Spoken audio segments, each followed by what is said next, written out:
Joburg episode 5.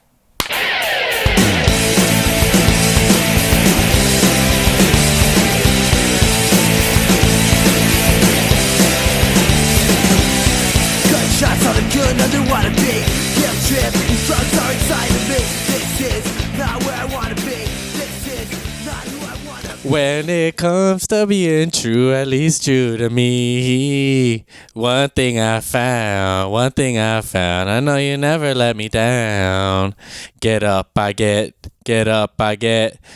Hello, wow, here we are. Get up, we get down. Welcome to another episode of the Mostly Sorry podcast. I am your host, Joel Berg, Joel Jimenez, the Platinum Chihuahua, the Tanaconda on the conga. I'm here with my co-host, producer, most importantly, friend, pal, David Deary. David Deary, how are you? Say hello to everyone. Hello, everyone. Joel, I'll be honest, man. We're not going to get a copyright strike because I have no idea what song you were just singing, and I know the YouTube algorithm doesn't either. So that was "Never Let Me Down." It's a Kanye don't snitch. West. Oh, Jesus! There you go. There go our royalties. I think you can sing a song. I don't think. Yeah, I think you it's it's like when you're using. Well, I mean, it depends on your definition. I mean, you can't sing that song well, but you can sing it legally. How about that? You know, I think so. Here's the thing I do when I sing sometimes. I pretend like I'm singing bad That makes sense. to cover up for the fact that, you know, I could probably sing. You know, I used to sing when I was a kid. I was a pretty good singer as a kid. Did a couple talent shows, sang a few Disney songs, and then for a little while I was born again Christian, and I was going to this church, and I heard the people at the church singing, and I was like, oh, I can't sing. Because they're like on another level. There's something about church musicians that are just like on another level. Church drummers, like gospel drummers, are insane.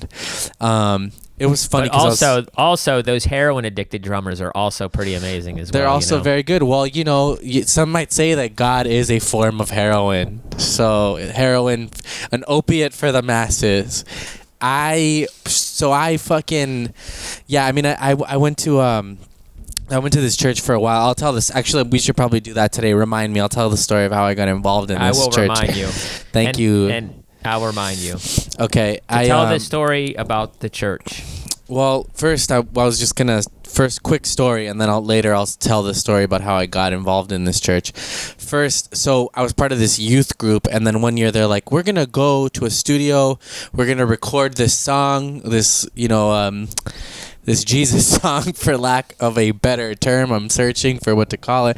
Religious musical anthem. piece. Yes. And I didn't even hear what you said. What did you call it? Holy anthem. Oh, a holy anthem. I like that.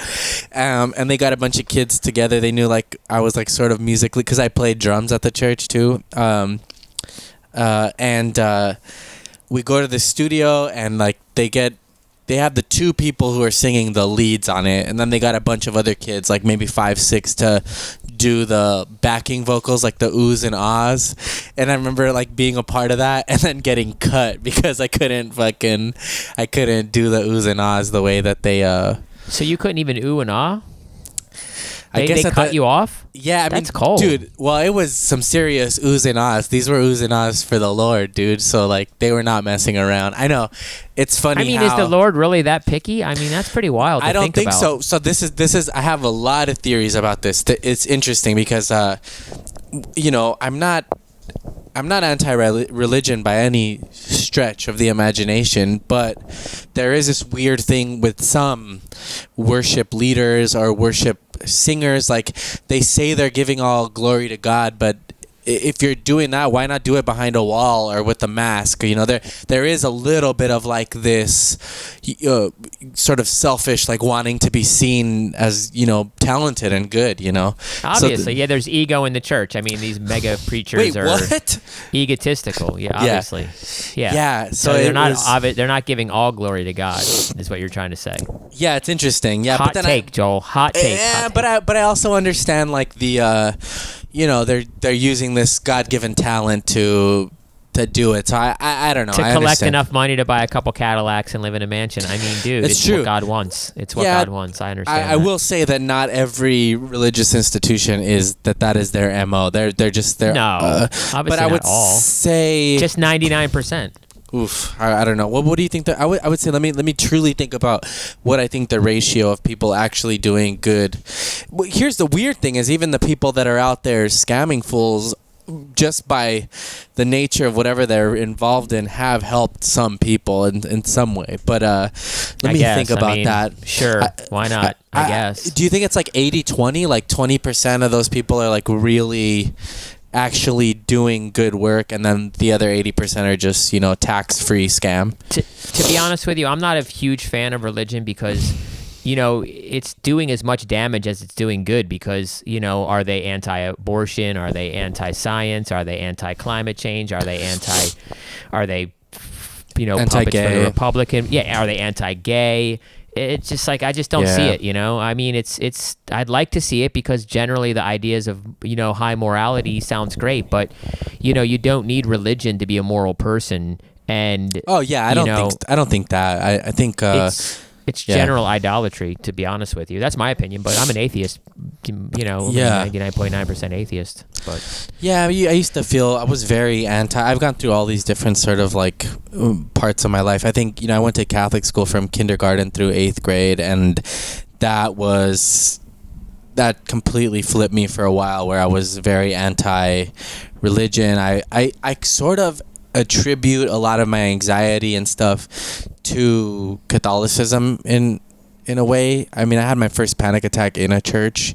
I remember like the smell of the frankincense, they burn that thing, and I was in the choir in Catholic school, and I remember like going to a funeral to sing at a funeral. It was like somebody I didn't even know, and I remember like having a really weird panicked moment about being like near a dead body, and everything's so operatic in the Catholic Church.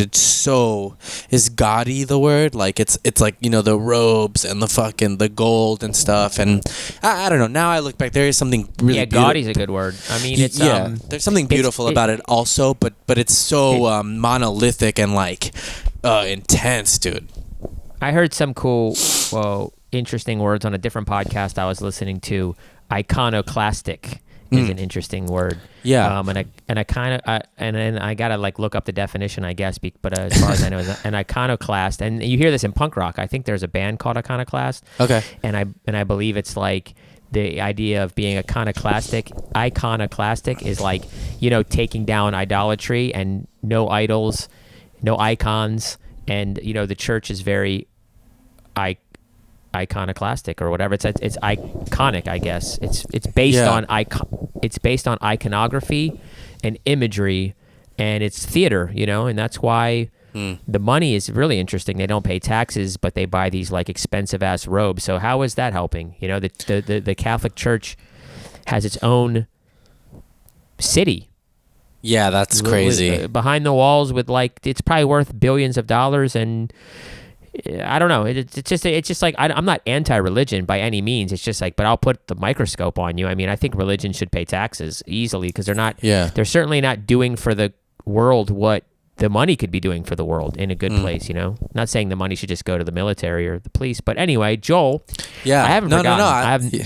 I haven't forgotten, Joel. I haven't forgotten. We usually start the podcast right away with this, but today we got into a cool conversation. So I like it. We might continue this too after this, but we will because I have to remind you to tell me the story about that church. But before that, we always do this thing. We started off with the mental health minute. So let's kick off the mental health minute by asking you, Joel, how you feeling, man?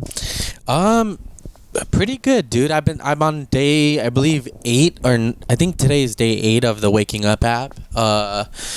It's been cool, man. I dig it, dude.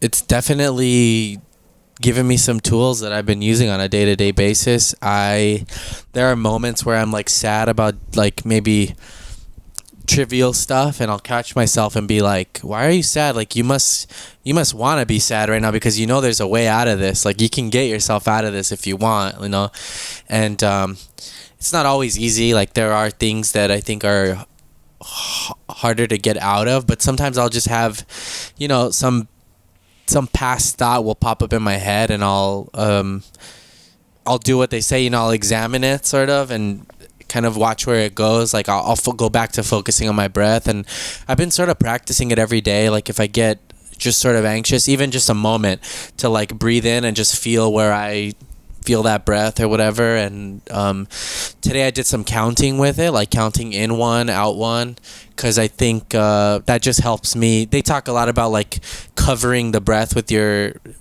like consciousness, like sort of blanketing in that moment of breath. And so when I count in the number and the breath at once, helps me to focus on that moment a little more. It's interesting, man. I definitely dig it. I think that there's for sure scientific proof that meditation works, and I don't know, I like it. I'm kind of, I'll pat myself on the back a little bit, but just proud of myself for sticking with it this many days. I thought that it's not easy for me to sort of stick with stuff. Drumming and stand-up are probably the two things I've done consistently my whole life, and now I'm adding this. It's funny, man, that now the 10 minutes are going by so fucking fast, dude. It's crazy. I'll like look down. I swear to God, dude, they feel like 3 to 5, and they're anywhere. Then they're like 10-minute sessions, and but don't you remember when stand-up was kind of the same vibe? When you first started doing stand-up, 10 minutes was like, so it felt like, oh my God, how do you go out there for 10 minutes? Yeah, and then when you're really in the pocket, 10 minutes goes by like 10 minutes fast. is nothing. You're like, and then even when you're like really doing stand-up all the time, and someone's like, oh, you want to do 10? You're just like, yeah, that's like 2 jokes. It's like nothing. Yeah.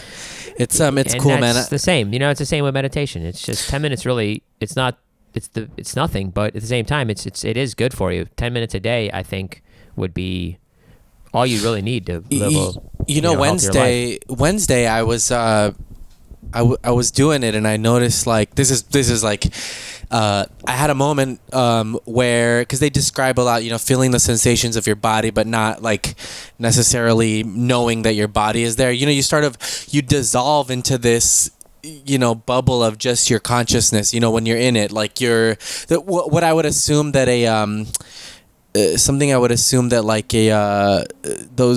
those tanks feel like float tanks, right? Like where you're just left with your mind, which is interesting. I would love to do the Waking Up app in a float tank, because basically Wednesday I had a moment where I got to a point where I was like not outside of my body. I didn't have a body for a little moment. It was weird. It was really weird. Everything was sort of dark and my eyes closed. And then after that moment, I remember thinking like, oh, is this like what this thing is all about? Like, I just had a quick sort of moment of that. I'm not saying I'm like a monk or anything, but it was crazy. I went, I became sort of just that little moment of consciousness, I guess. So it's been good. You're not. You can experience something and not. When I go to the gym, sometimes I experience the euphoria of lifting weights. I'm not a fucking professional weighter.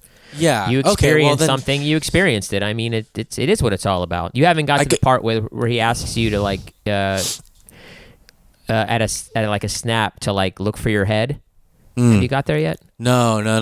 But it's been interesting, man. I'm just like I'm using any moment in my life that I experience stress or anxiety to sort of even just take that breath in.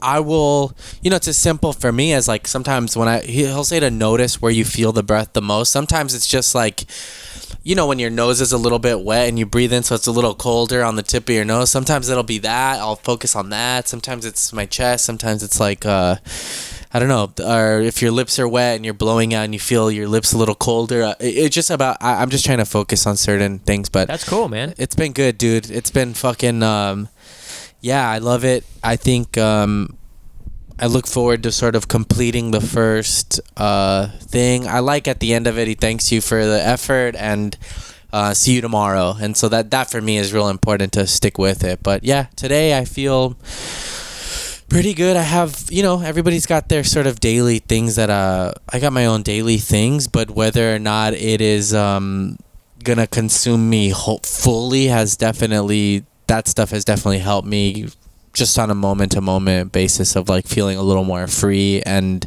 feeling a little more able to let go of the small stuff. So we'll see Great. what meditation does in moments of like extreme, stress or panic or sadness. So we'll see, but hopefully It's not going to save you from getting your head cut off, but I mean, it is what it is. well, you know what I mean, like something something tragic, I want to know. I guess I'm saying it's not gonna save you from never having anxiety or never feeling fear or never feeling panic or whatever the word is, but or sadness. But it does, but it can obviously it can help you in times like that to be mindful and to experience life differently. And I'm sure masters of meditation can experience uncomfortable times in a different way than a lot of other people, and it's about reaction and perception and just experiencing that moment in a different way and just seeing it. Yeah, man, it's I don't know if I talked about this on the podcast the other night, but the other night I got a little too high and I was like in bed in a full tailspin, and I was like, okay, let's try to do this right now. Let's try to practice this. And like my brain didn't want to because it was like too much was going on. It felt really chaotic. Like it felt like the intro to fucking Uncut Gems a little bit, like just real chaotic. Like, dude, everything was quiet because everybody was asleep. It was quiet, but for some reason it was just noisy in my like being. And so a couple, I was like, let me focus on my breathing. And then I guess I did it enough because the next thing I knew, I woke up the next morning. So it got me to bed. But That's just amazing. trying to do it in those moments where the shit's like tumultuous, like spinning. I love that. You're like, it's quiet outside, but in my brain, it's like a circus. There's like Dude, jugglers and... Well, it just felt like static. I've compared it to like, when a TV is on the white like fuzz, that's what it feels like, but like all over your body. And then you start just like going through your entire life, like every fucking thing that's ever happened, and it's real crazy. But that's it. So it's been nice. So I recommend it to anybody, at least to check it out, at least for people to, if you're sort of highly strung like me, it's worth it. To check it out. A little bit of thinking, a little bit of meditation, a little bit of exercise is good. Stuff like that's that. It's also really just this quarantine has. I wrote down a few notes just of stuff I wanted to go over, but this quarantine is really sort of.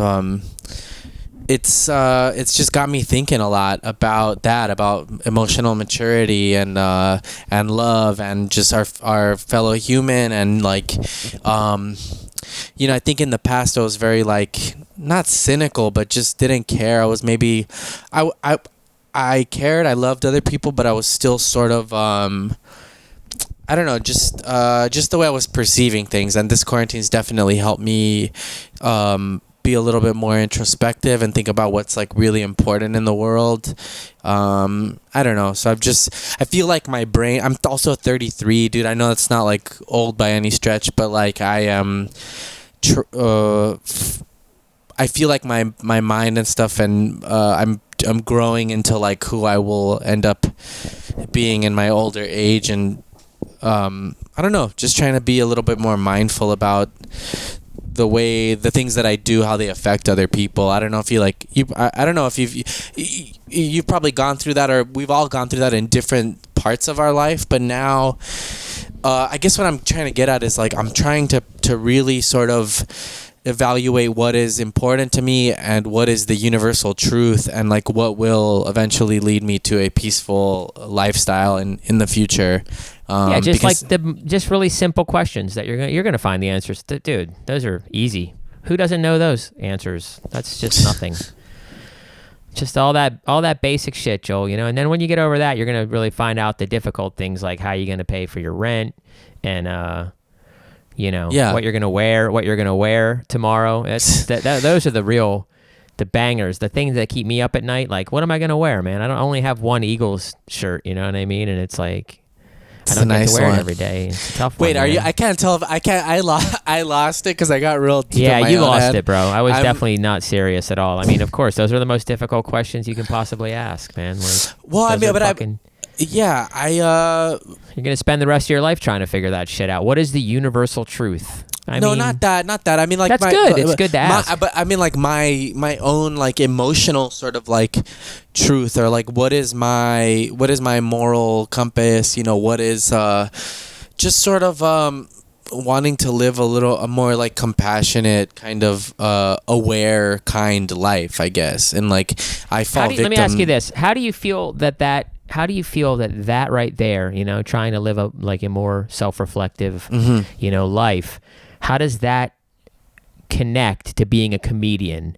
Because it feels to me like there's just so many comedians who, I don't know if in their regular life they're living a self-reflective life, but they're pretty fucking, like, you know, they seem to sacrifice everything to the jokes. You know, it just seems like.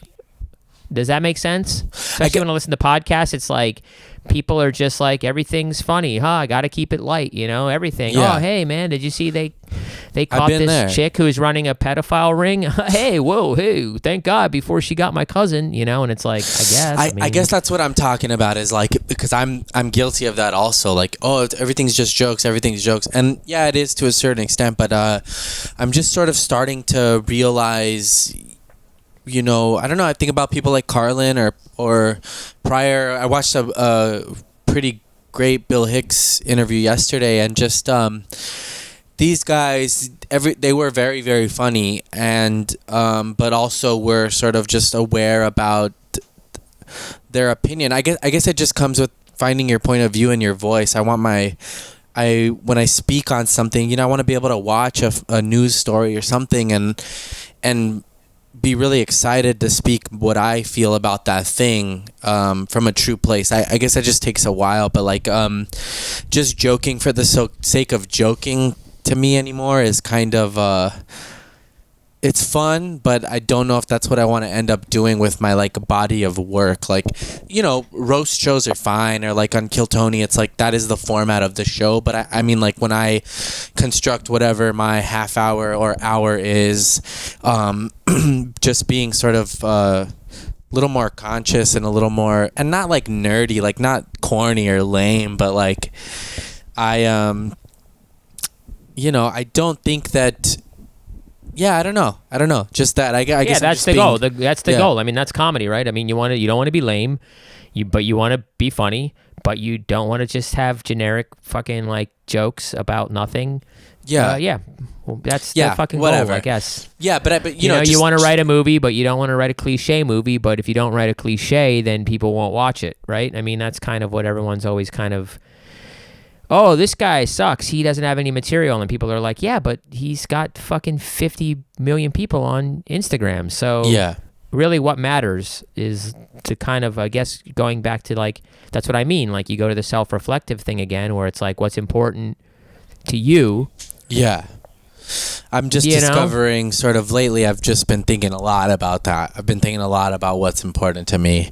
And I think for a little while I didn't like think about what was important to me. I was just sort of like just going on the train of life, dude. Just like fucking get up, do the thing, you know, open mic.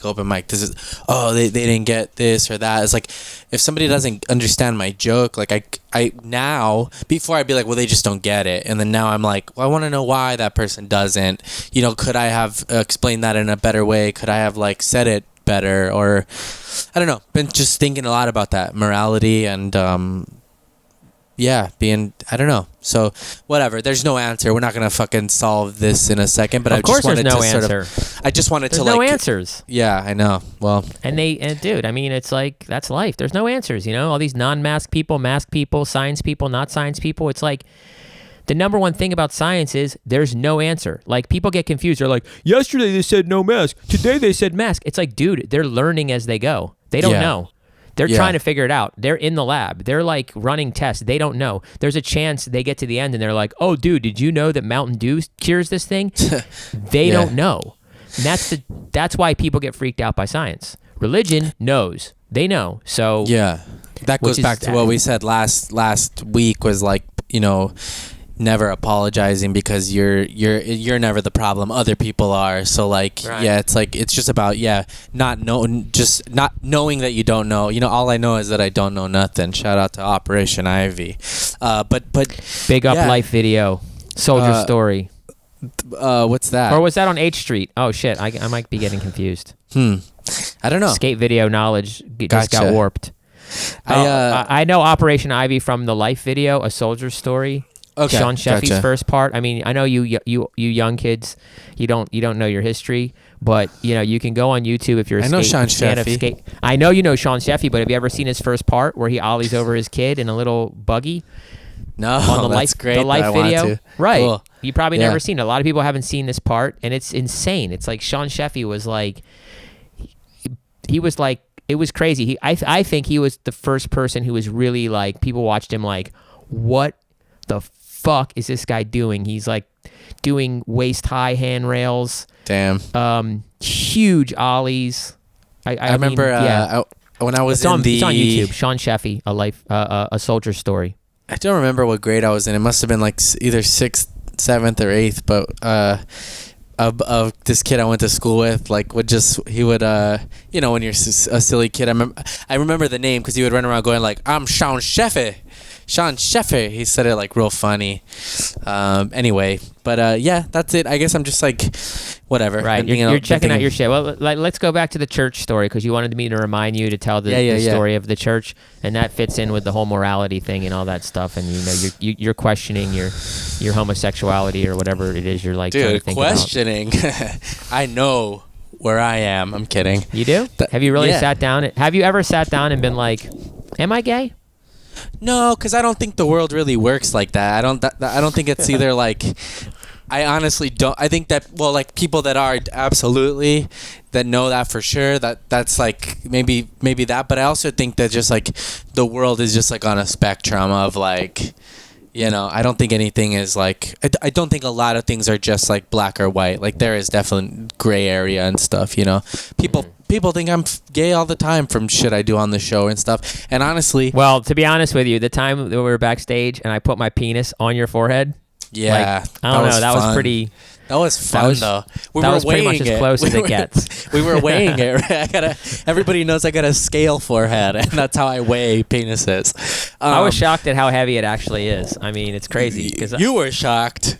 I had know, I had neck issues for the next week. Let me tell you. it's like it was one weird when- third of my own weight is dick, and then my balls are so light; they're only like really tiny. It's wild. Yeah, you know? we had. I knew that we had a problem when we had to bring the crane to get it off, and and but- it left that mark on your forehead that Yeah. that didn't go. You had to wear the headband for. Remember that? You had to wear the headband. You were like begging You were Jeremiah. calling me Brian Headband for the next week.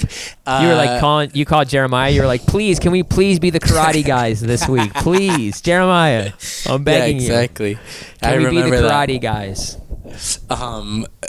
Yeah, I wait, what were we talking about? No, I think We were talking about the church. Well, yeah, we'll go back to church. We were talking about sexuality. It's such an interesting topic because whatever. I'll get into that. I was like, speaking of homosexuality, we were talking about the church. Oh, see, I don't agree with that. I'm just kidding. You don't agree that the Catholic? Okay, anyway, a lot of Well, homos in church. A lot of what closeted the- gays. A lot of closeted gays in the church, man. Don't I even feel try really, it. I feel really bad for them Hot because take. like I do you too. know they. I do too. But I also think so there's that, but then also I don't want we're not confusing pedophiles with gay people. Completely different thing. No, of course not. There's people who are gay, but they're scared to You come mean out like of the people? closet. Oh, gotcha. Okay. I thought That's what I mean. First, when you said that, I thought you were referring to priests who are absolutely child predators and not. Oh, that too. Yeah. But yeah, I mean, whatever. I mean, that's a whole nother thing. But no, I mean, Well, because like, you the know, church like, doesn't there's condone. there's like super homophobes that like they will equate that shit all in the same sort of like Right. thing, you know, or whatever. So whatever, those people are idiots. Well, that's the problem with and- the church. You know, that's the problem with the church. I mean, to the church, a sin is a sin. You're going to hell. So you could be a pedophile. You could be a homosexual. You could be a Jewish person. That's all kind of the same, right? I mean, you're all. I mean, in a way, Make it they're all about going to you, hell. They're all going to the same David. place. Yeah. Wait, I heard that do Jewish people not believe in hell? Jewish people don't believe in hell. Jewish Wow. people believe in hell, but it's like you avoid it by being a good person. Gotcha.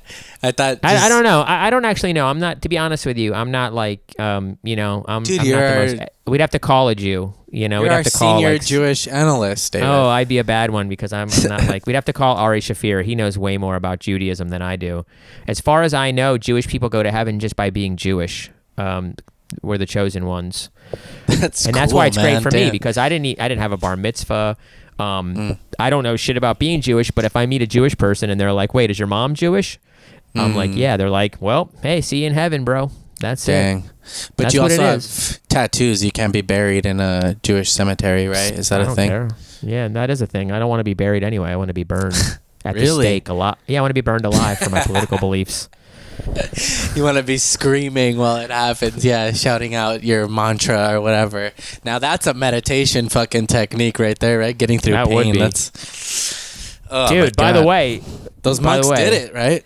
that monk, yeah, I think Oh a my few gosh. different monks did it, but there's a really famous photo, the burning Yeah. monk or the flaming monk. That is I wild. watched And a lot of that in that Ken Burns documentary. It was fucking insane, man. And then the woman, she was like, she had something to do with the government in there. She had some crazy quote about like barbecue or something. She was quoted in like the press after that happened. I was like, dude, that shit. Could you imagine being down for your shit at that level, dude? Like, dude, talk about you ain't down. You know, it's like. But it worked in a weird way because, I mean, like, we're still talking about it. I mean, that dude made such a statement. Like, no one's going to be talking about our podcasts in 100 years or whatever, but... You that wait guy till I lives. set myself on fire. I'm just kidding.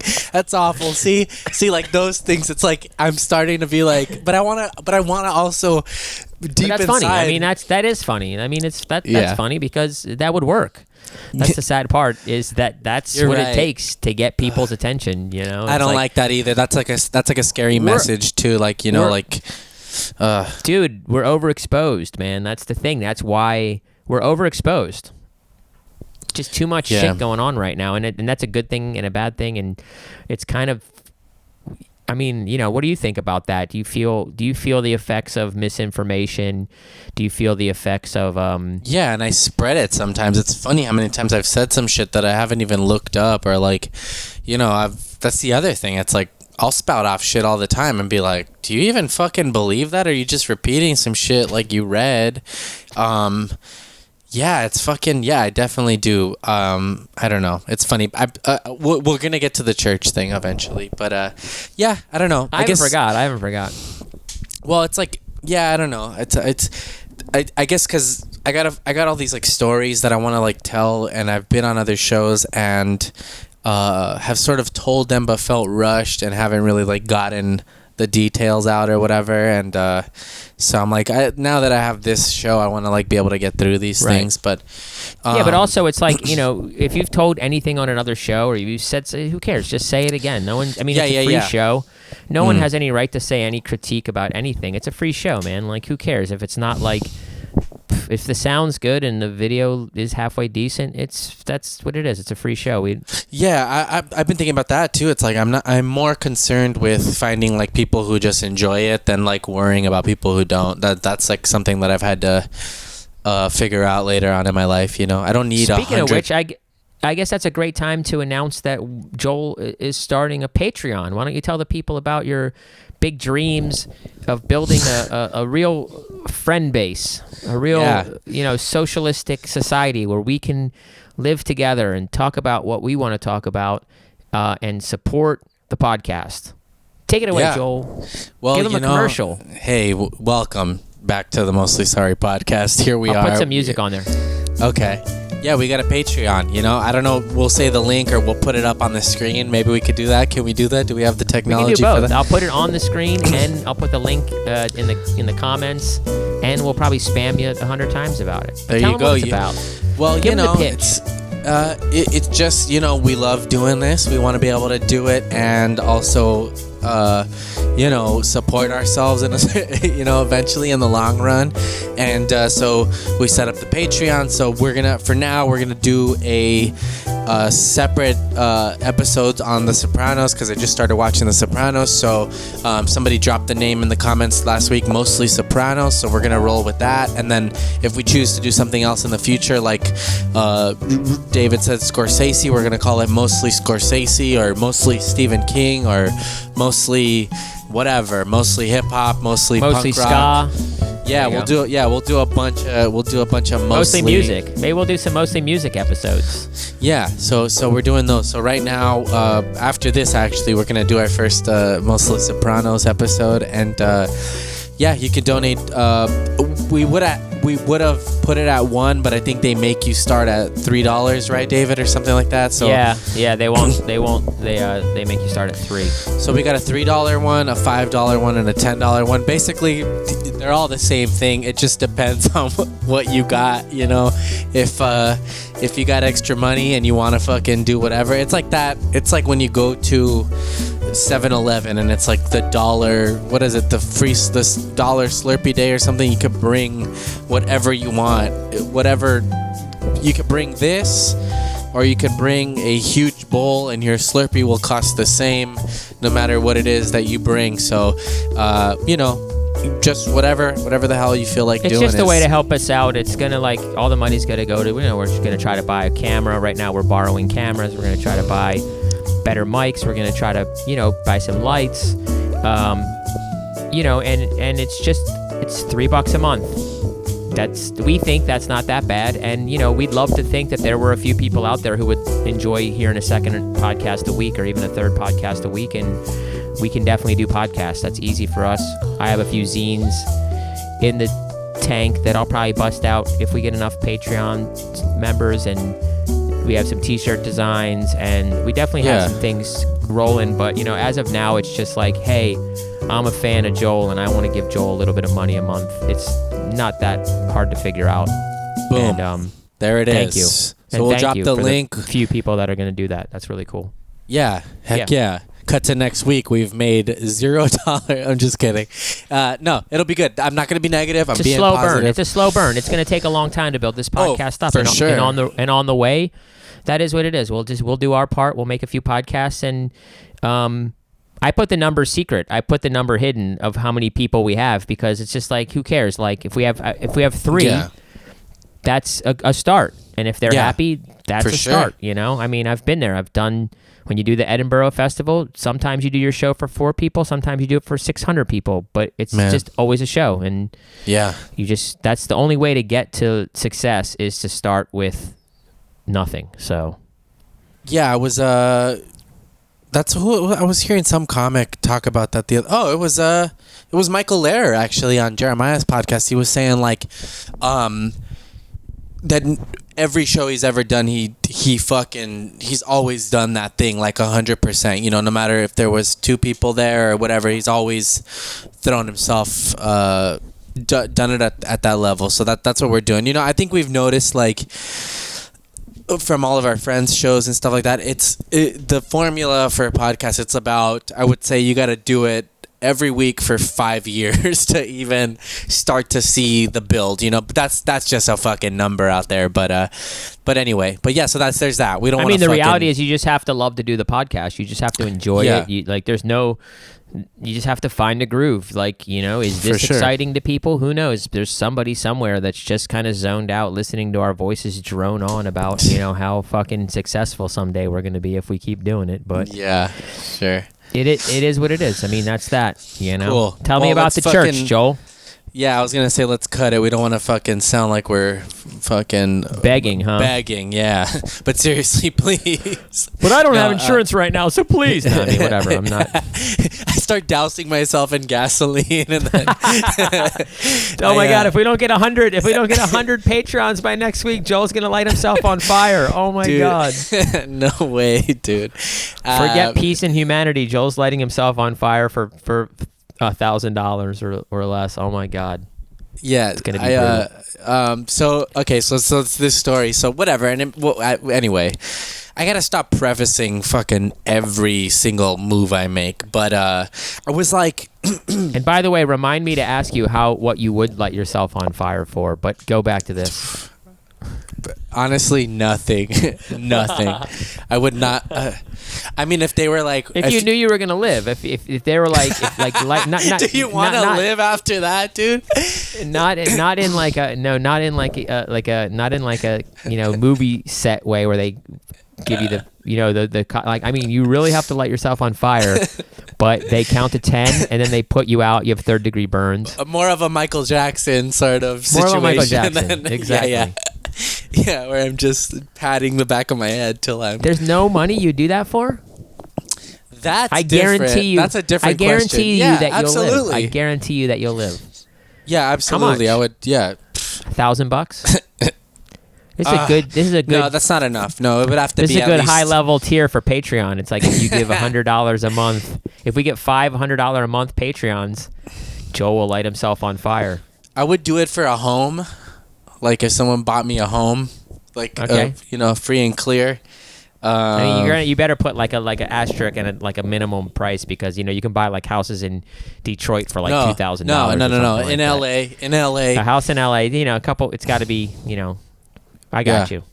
We know at what least it is. 400,000. 400,000. Yeah, yeah. I don't think you can buy a house in LA for 100,000. That would be kind of wild. That's cheap. Damn. Well, whatever. I know it's crazy, but go ahead. So for It's- a house, that's it for a house. No, I would want that, a car, Oh. financial stability, health Wow, so insurance. How much? Well, financial stability and health insurance kind of go hand in hand, but financial stability is like a check for like $5,000 a month, or what's financial stability? I mean, you have the house, you have the car. How much do you need a month? 10,000 a month. Wow, this is getting expensive. I don't think anyone's gonna do it. I feel like you might be setting up a barrier to never have to light yourself on fire. By the way, on Punch Drunk, I said I would change my sexuality for $1 million, no questions asked. I don't I'd think get you a know sex how change. sexuality works, David. I would change my gender, not my sexuality. I'd probably still be a straight man with a vagina, but I would get a sex change for $1 million. Damn. And they were like, "What?" They were like, "What?" A lot of dudes have $1 million. I was like, "Dude, what? I would definitely do that for $1 million. I'm almost 50. I mean, you think this dick's gonna get work like that much longer? I mean, for $1 million bucks." Man, I that think crazy? that really speaks to like, cause I thought about it. I'm like, I don't know if I could live as another person, and then that really gave me like, I was like, that must be such an awful feeling if you feel like you were born in the wrong gender to be that, because I don't know. Totally. I don't know if I could do it for the money, because it would be so different than how I felt either. inside. I don't know if I could either, to be honest with you. But You're just throwing it out there that you would like you want $1 million basically. I mean, I I'm don't throwing even- it out there that no one would do it. That would be an insane thing for someone to do with $1 million. There's a lot of other things that you could do with $1 million, and just to watch me struggle without having a penis anymore. You know what we don't have out there a lot is millionaire pranksters, billionaire pranks, people who would hear this and go, you know what, that's something I would like to invest in. I think this just goes to the point that people don't really have money like that. Even the richest of the rich. I don't know. They probably don't have money like that, because it's true. Like if I was a billionaire, if I could throw like, thousands of dollars away, I'd be out on the street being like, doing like those game shows where like, yo, who's going to eat this fucking rat raw for $2,000 or something. Oh, you want to just exploit people for money, David? Is that what you're saying? Yes, for sure. I would like to think that if I had the money, I would find a kinder way to give it away. But who knows? Money amplifies the worst parts of people. No, dude, you're under the microscope now, David. Yeah, it's crazy. You got me thinking about that. It's just. Thinking about what? Getting a sex change? No, I was thinking about that, like how people think that whatever they think about gay people or transgender people is like, they're like, oh, they think it's a choice. But then I was just thinking about like, if I could choose that, like even for money, it would be a very deep internal struggle. So I could only imagine the opposite end of that coin and how like that shit leads to fucking serious like depression and stuff, feeling trapped. Anyway, It's really a shame though. I mean, it's really a shame to think that like people struggle with like their identity, and then they have to like live in a place where that's really frowned upon, which just seems like doesn't seem like such a big deal when you think like, oh, this kid wants to wear a dress. Yeah, people are fucking pretend to be a girl, and then there's dudes that are their dads that are like, you fucking put on a fucking football helmet and be a boy, and it's just like, why? I've been thinking a lot about that too, man. Like, just sort of,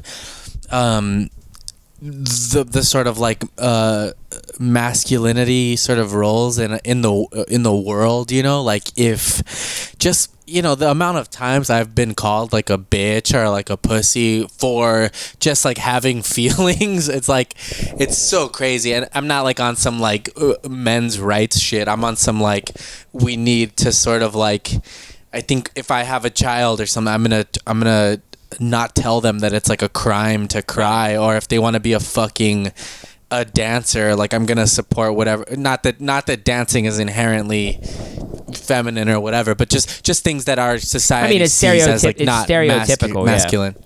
But I mean, we live in this country where like freedom is the number one thing, and like open-mindedness and like being like a free thinker. That's like the whole concept of this country. But like, there's only a couple things you can really think about, and you have to think about them that way. And if you think anything else, then you're a lot of times you're shunned in society. It's a really closed-minded kind of for me. It goes back to religion. It's a Puritan thinking country. It's changing. I think the youngest generation, the newest generation, is really flipping the script. People like Tyler, the Creator, like got these kids fucking not giving a fuck. You know. It's yeah, man, it's interesting. I think and I've caught myself saying it, like be like, well, this generation doesn't care about that, but it's like, dude, like young people are fucking, that's such a blanket statement that's false, you know. You can't say that they don't have morals like these, because there's a lot of great kids out there I doing feel like good stuff. like the Generation Z or whatever. Man, I don't know, man. Between the Black Lives Matter shit and like everything I've experienced with like, you know, people between the like in skateboarding. Yeah. Everything I see in LA, the scene is just completely open-minded. You know, they're not like talking shit about the girls that skate. There's transgender skateboarding. There's gay skaters now, and you know, with the Black Lives Matter, it's just a lot of young white kids out there like, this is fucked up. They know about systemic racism. They know about fucking they're pretty. They're kind and open-minded, and they're starting to question everything. And it's like the whole old people hating millennials thing is really just they don't want to change the things that they've been doing for so long. You know, it's like they're just pissed that their way of life is under attack when their way of life is like not living. Really, it's just a weird. Their heads. But to be fair, millennials is a different generation. Millennials are kind of fucked up, and then the new generation. You're talking about like Generation after Z. millennials. Yeah, after millennials gotcha.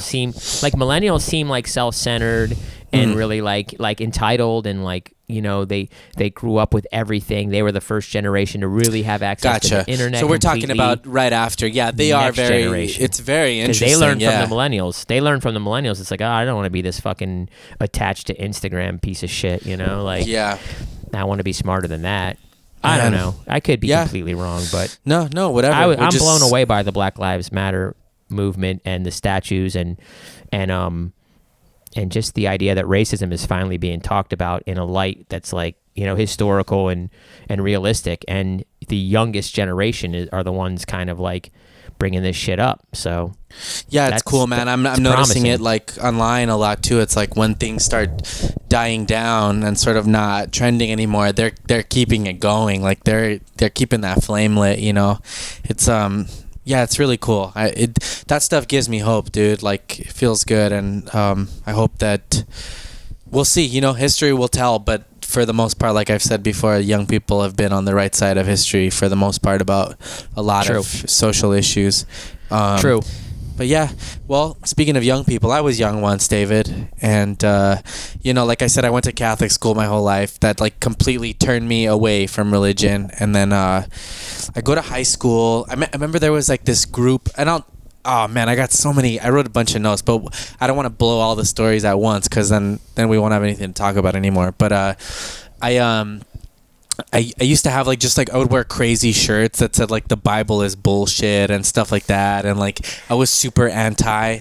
And then like after high school, I like was sort of lost for a while, just like on a weird path, and just sort of depressed. And I remember some friends of mine, they were like, yo, there's this like hip hop thing happening at this spot, like you guys want to come, whatever. And we're like, all right.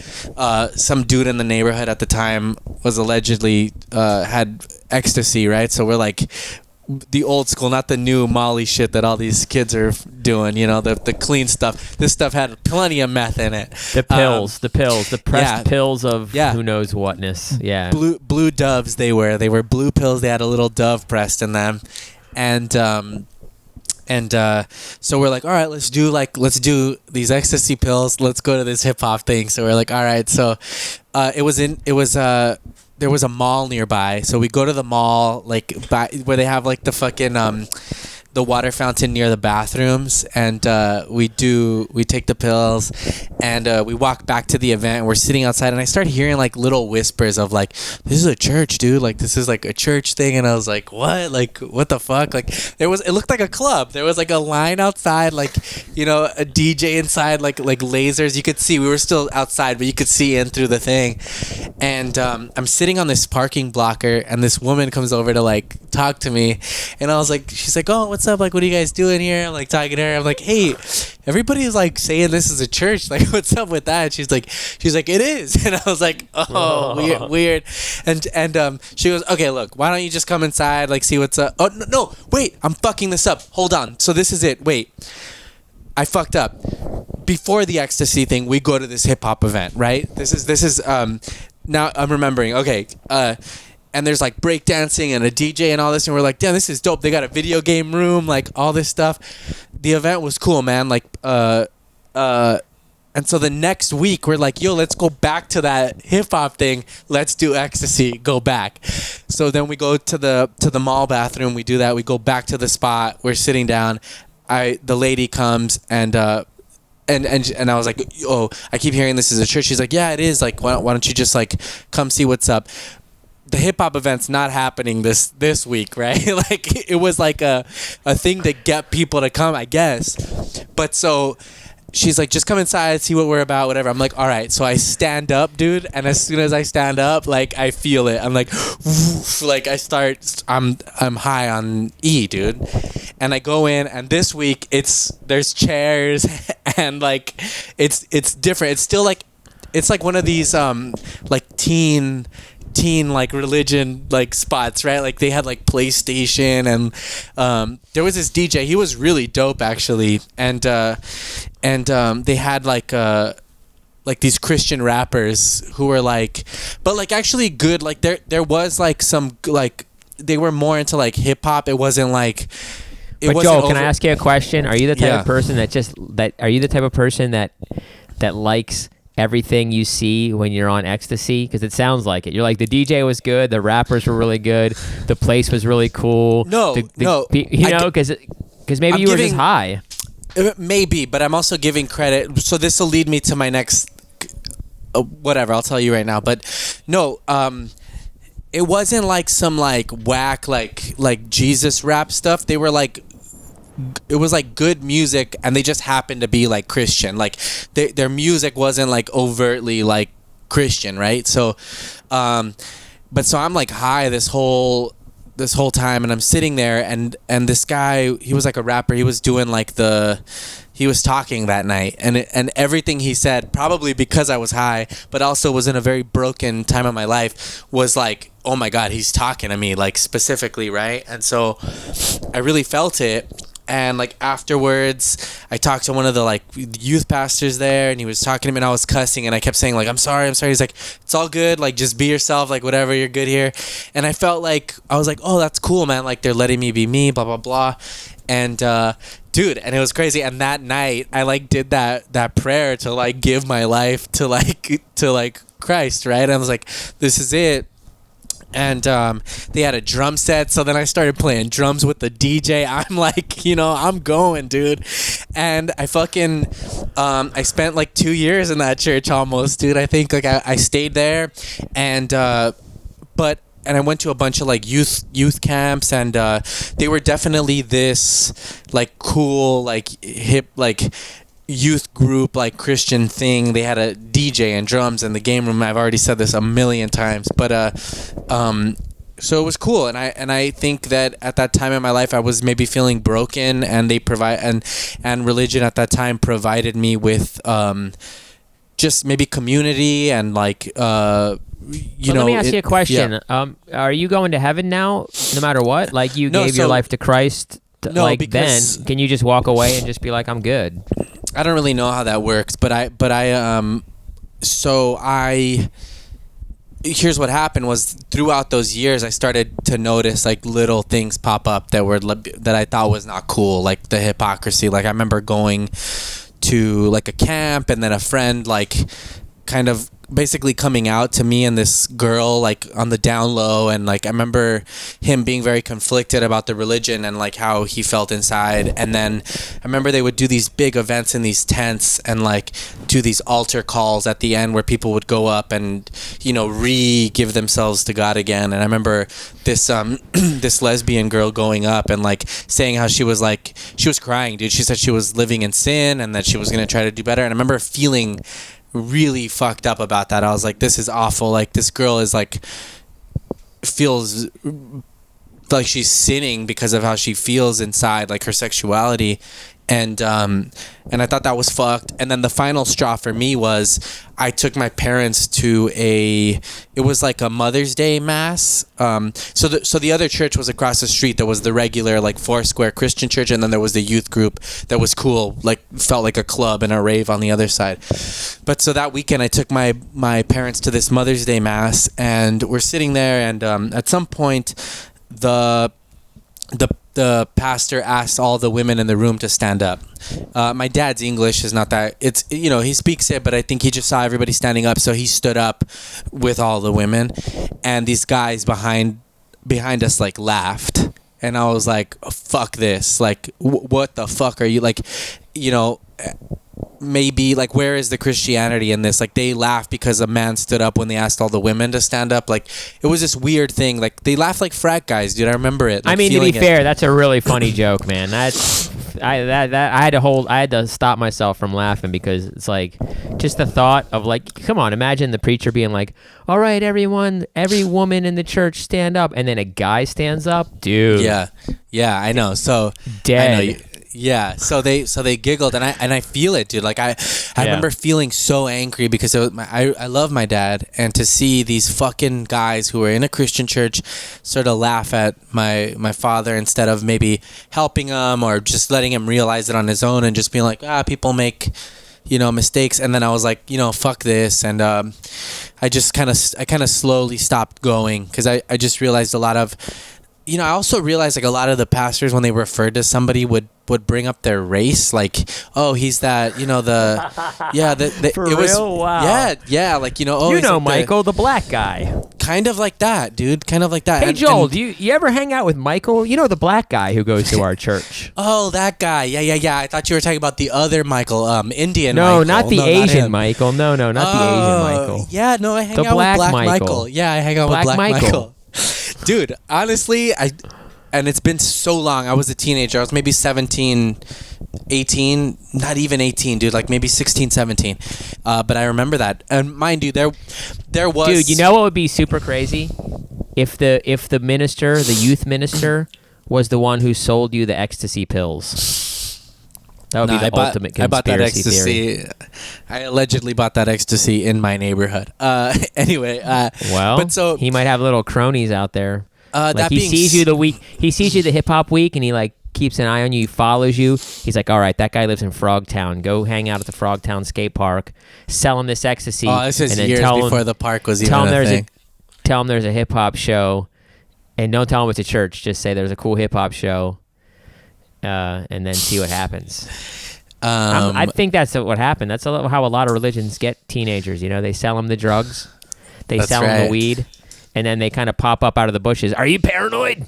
You know, it's funny if you Have you don't tried ever, Jesus? If you don't ever want to be religious, don't ever go to any church on ecstasy because you will fucking that is That's what I'm saying. they will get you, That's dude. what I'm saying. But so They that were made like, me. do you want to give your life to God? And then you were like, dude, more than anything you could ever imagine. Dude, it Like- was kind of like that, dude. It was kind of like Honestly, that. I want to hug. I want Jesus to hug my soul so bad right now. Yeah. Oh my God. But so then even after that, I stayed there for a while. I mean, I was like doing my whatever, but the message to me, and I always sort of justified that, like, I don't know. It still sort of it helped me out in that time of my life. So I don't I Churches understand. offer the same thing that a gang offers, that comedy clubs offer to young comics and open Community, mics all offer. of that, yeah. Exactly. But it was good. It Camaraderie, definitely, community, a place to feel like you belong. Yeah. A place to not be alone.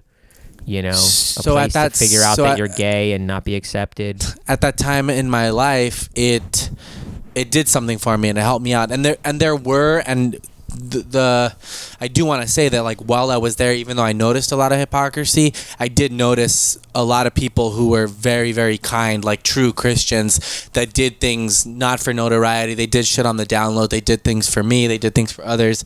But I would say that out of everybody that I knew there, that those people were maybe like 3 people out of hundreds. So Shout out to the good Christians out And there. We know speaking- you're out there. Yeah, and speaking of race and color, I did get to meet the Black Power Ranger at church one time, and that was fucking tight as hell, dude. Cause Oh yeah, well, I dude, gigged with the yellow Teletubbies, so Okay, I that's got in you. I bad think I got you taste. on that one. But that was cool. And when I say Black Power Ranger, I mean the actual Black Ranger, not. I don't want to, not referring to. Right. Anyway, God, Joel. could I be there we any go. less funny? Yeah, I think you could be less funny. You could be on here like, I have cancer. That would be less funny. Oh, dude, that's been a panic of mine for years. We'll go into that later. Obviously. We'll go into that next time, and we're gonna crack out we're at the end of this podcast, so we're gonna maybe give a few recommendations, give a little shout out, give a little goodbye, talk about your boy's hot sauce because he's a friend For sure, yeah. And wrap it up, and then we're gonna do our little Sopranos podcast. So yeah, for sure. What do you shout got? out What do you to got? shout out to fucking Hot Bob Hot Sauce. Go give him a follow on Instagram. It's available at Lodge Bread Company at the moment. He's figuring out a way to ship it and all that, but he'll hit me up sometimes and be like, "Hey, I remember when that happened." Whenever I tell a story, it's kind of cool that like somebody that I grew up with that was actually there for some of the stuff hits me up to reminisce on that. But yeah, check them out. Recommendations? I don't know. I'm alternating between Stephen King's new short story book. It's called If It Bleeds. So I'll read a short story of that. I go back to the Beastie Boys book. Got it right here. So I've been alternating. Got a nice little book light. Wow. Check this out. Shout out to our boy and friend Mikey McKiernan. I use this as my bookmark. I listen a lot to my friends from the Comedy Store. They used to be door guys. Isan Ahmad and Derek Poston have a podcast called Spoil the Beans that I like a lot. Basically, Isan's never seen any classic movies because he was raised sort of conservative, I think, and whatever, little. I don't know how he would describe it. And so I think Muslim. I think the word is Muslim. He was raised Muslim. No. I don't think that's it. I think his That's not parents it? were. I think his parents were like strict. Traditional, or, right? For some reason, he didn't see a lot of classic movies that we've all sort of feel like we. In the American sort of zeitgeist have watched, or even world. Right. But basically Derek will ask him what he thinks happens in this movie, and some of them are super fucking funny because he's so wrong. And then Derek explains the movie to him, and Derek does like a great job of explaining the movies, almost sometimes better. Does he watch than, the movies as well? Like, does he ever watch the movies? So then he watches them, and then the next week they And recap, then the next week. and Oh, then that's cool. do another one. Yeah, so it's really fun. He asks some funny questions that only people who have never seen him would ask. Right. And I've said this before, like in Titanic, the woman's telling the story, and one time Isan was like, well, how is she telling the story for scenes she wasn't even there for? Like, she's whatever. So yeah, it's just funny stuff, but they're hilarious, and I love those guys. That show's brought me some joy and some Nice. dark moments. But yeah, that's it. Fucking, I don't think there's any other recommendations, man. If you have Apple Music, check out Mike D's Echo Chamber. It's Mike D from the Beastie Boys. He just had Chuck D on, who comes up on this show a lot. That was a really good episode. And it's cool because it's like a radio show. They'll play music after they're talking about what they're talking about, and then they show the albums. It's just a great show. And he's also got a playlist, Mike D's Echo Chamber, on Apple Music that's really good. All kinds of music. But that's it, man. Yeah, do you have anything you want to recommend, dude? I know you're into the... I mean, if you're a film buff, go to Criterion Channel and get a free 2-week membership. Or if you've got money, spend $100 for the year membership and, watch Akira Kurosawa movies. They got, I think, every one. The Hidden Fortress, Rashomon, The Seven Samurai. They're slow burns, but they're excellent stories and just samurai shit. It's great from the 50s. I mean, really cool samurai costume, not kung fu movies, not the ones where it's like, you killed my master. It's samurai. It's like a different genre, but these like, they have these sick ass swords and they wear these crazy costumes and they're men of honor, then they, if you beat them in a battle, you have to kill them. That's kind of like they have like a code, the samurai code. I'm going to make a movie called Samurai's Cry 2. Yeah, that's great. That would be actually pretty funny. And then when I do the sequel, it's going to be called Samurai's Cry 2. Samurai's Cry 2 also. But that'd be a cool movie, Joel, because you could be really emo. You could be like an emo samurai, and like when you beat the guy, and he's like, cry, dude, Samurai Cry. When you beat him, he's like, you have to kill me now, and then you're just like, fuck, dude, I don't want to, man. And you kill him while crying. And he's like, kill me, and you're just like, fuck, I'm sorry, man, I'm really sorry. He's like, stop being a bitch. He's more tough about dying than you are about killing. Yeah, that's funny. But you're also just a badass, but you just win every battle. Like, that reminded me. This is super nerdy, but so two of my this goes back to my theater days, but two of the musicals that I really enjoy are In the Heights, which is about Washington Heights in New York, and it was written by Lin-Manuel Miranda. But I loved Hamilton, and that shit's coming out on Disney Plus today. They shot it in like 4K, and it looks pretty dope. So I'm excited to watch that because I love history. And then that reminds me, I was watching this thing about whatever. Anyway, I love history. I'm about to check that out, so check it out if you like history. I think it's a cool it's a good musical, I think. So that's my opinion. Nice. But that's it. Yeah, we'll see you here next week for another episode, and then we're about to get down on this Mostly Sopranos. Check out the Patreon. Shout out to the sponsors. We love you guys, and we'll see you in the chat next week. Peace.